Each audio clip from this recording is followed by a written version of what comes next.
I'm so hesitant to admit this on camera. I like never tie up my hair. I'm so sorry to all the black people watching. No. I think we're done here. I'm so sorry. Yeah, no, I don't really tie it up. If like I'll put it in a pineapple, but I don't really put anything on my head because the bonnets are too small. It'll just stay on your head like a mushroom. It won't really like it won't like I just have too much hair for it. Like it won't. Yeah. So for me, I've dyed my hair black, blonde. I've had highlights, ombre. I had bright red hair, but this was all before I was fully natural. So I haven't dyed my hair since going full-fledged curly girl journey. So I guess what I would say is, because I am planning to dye my hair in the future, I would definitely go to a curly hair stylist, someone who specializes in curly hair, and especially your specific hair texture. I mean, they shouldn't be a curly hair stylist if they don't specialize in all curl types, period, but it definitely should be a curly hair stylist and someone who understands that dyeing curly hair is not the same as dyeing straight hair, and there are certain precautionary measures that you should take in terms of deep conditioning beforehand and after to make sure that the hair is fully moisturized and that like bonds are not be like the protein bonds in your hair are not being broken. I mean, the hair, like, it's not like my actual hair that's like changing. I'm like using packaged hair. Sometimes I might use Kanekalon because sometimes you don't find the color that you want in like Marley or like Cuban twist hair.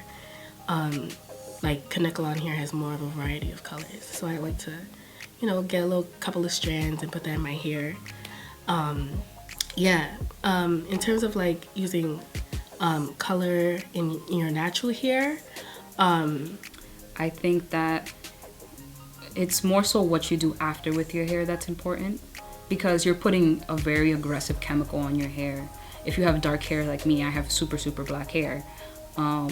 So when you're putting a super aggressive chemical, you have to come with the understanding that your hair isn't exactly what it's gonna be as it was before.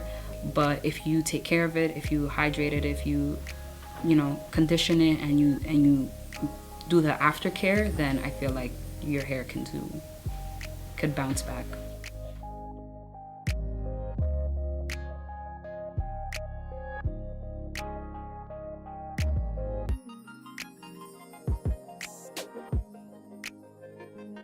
Going to get my hair done is a headache because I have to wash it and blow it out, and then they braid it, and then my head hurts for days, but it always looks cute. But yeah, that's getting my hair done. You had to get it washed, get it in rolls, go under a dryer for an hour, go under there for 2 hours, go under there for 3 hours, depending on how curly or long your hair is, get out, blow dry your hair, iron your hair, and then that's when you're finally done. So I guess I associate it with that. Now I don't even remember the last time I set foot into a salon. Oh wait, I do. No, I don't remember the last time I set foot in a salon, besides for a haircut. So, 11th grade, if you went to school with me, you know that I had the body. It was really bad that year because I had stitches in my head, and then my hairline got messed up with that. So it's a tough year because, my barber did some things, and something happened, regular stuff. Wait, what was the other question? My experience growing up in the salon, I love to go to the salon because I like that feeling, like you said, of feeling like that bitch when you finished, I liked, a lot of times I would go to the salon looking crazy, and then I would walk out looking brand new. And I think that's why I associated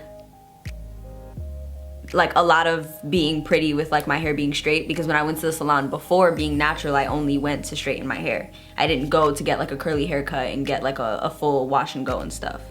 Now when I go to the salon, it's the same thing, but I'm just getting a wash and go done by a professional stylist.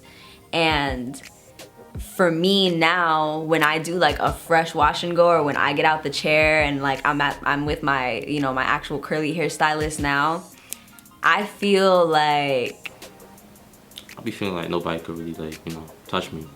In my opinion, like, I feel like I could do anything, you know, talk to anybody, do what I want to do, you know. It gives you that confidence that you need. So yeah, get waves.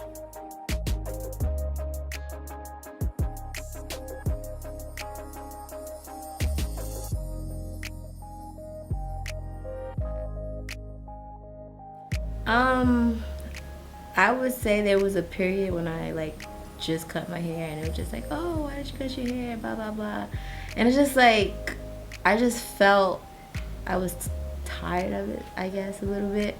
But yes, all the time. I actually argue about it with my family constantly. My mother doesn't like the length. She's never liked me growing my hair out, so that was one thing. And then when I would get braids, she didn't like that either. And now that I'm locking my hair, she's very uncultured about locks. So she's always saying stupid remarks, and I'm like, you don't even know anything. And that's what I'm going through right now. I've gotten comments where it's like, oh, your hair looks better when it's done, or it looks better when it's curly. Like, I've gotten those, but I don't get treated differently. It's just people not minding their business and just feeling like they got an opinion on my hair. I don't really care about their opinion, but that's what happens. But I don't get treated differently if I have like my hair in braids and stuff. Like, maybe my family might say something to me, but not like people outside. This is shady but not shady. But I don't like when people who have like damaged hair tries to be like, oh, we got the same hair texture, and it's like, bro, I worked real hard. My hair used to be damaged and I worked real hard, so we don't got the same hair. No shade, no tea, but we don't got the same hair. I think that whenever I have my afro and it's like this, like freshly done, people are more receptive to me. Like, even though I'm black, I clearly look kind of racially ambiguous. So people, I feel like, look at me more and maybe like engage with me a little more. Versus when I have braids, I don't feel like people really interact with me as much or see me as like the same person. I think the braids make me distinguishably more black to people. So they're kind of like, whereas like, they're like, oh, like curly hair, I love your hair. Especially like older white women, they love talking to me about my hair when I have my afro. They're like, oh, I love your hair. I'm like, oh, thank you.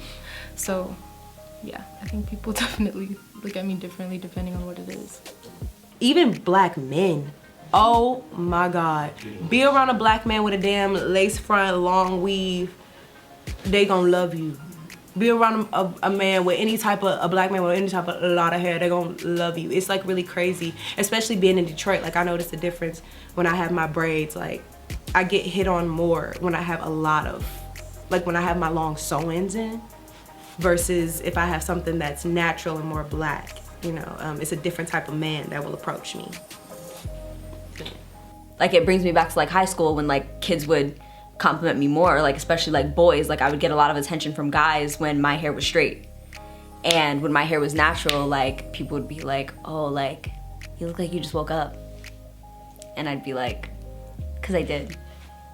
You had to try too hard though.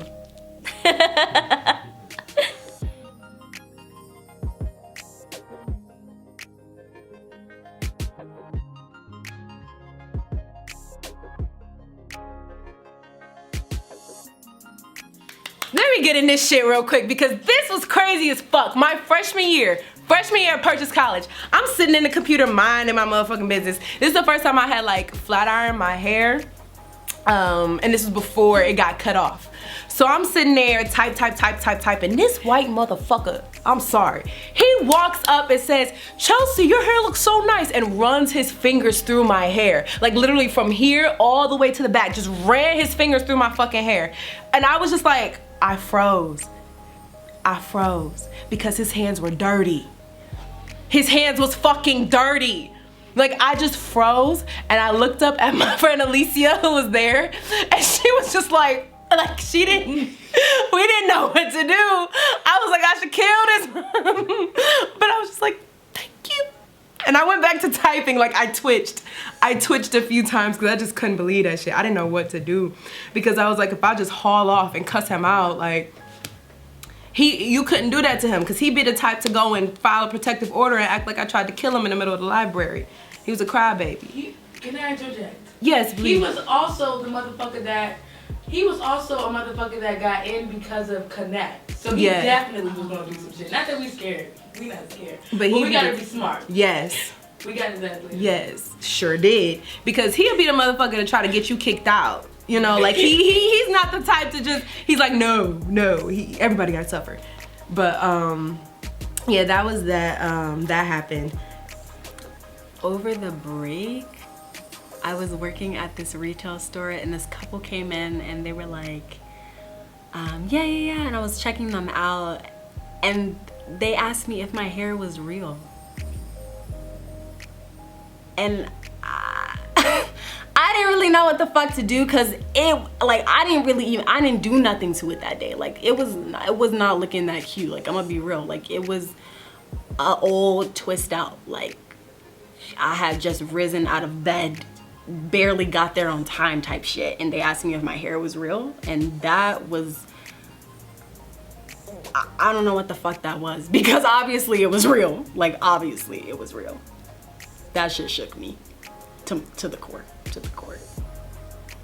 Like my twists usually come like past my butt, like around my thigh. And I remember one time I was on the Metro North and this woman was like, oh my God, your twists. I was like, thank you.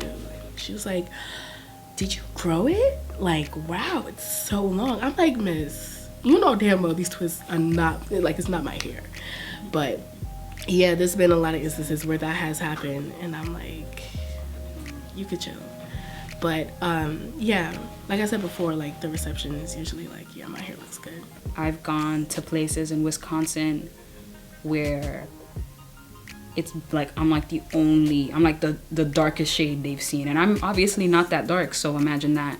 And I will get stared at restaurants because of my hair, and I feel like a zoo sometimes with my hair. So yeah, I feel like that's a small list of the things that I've gotten.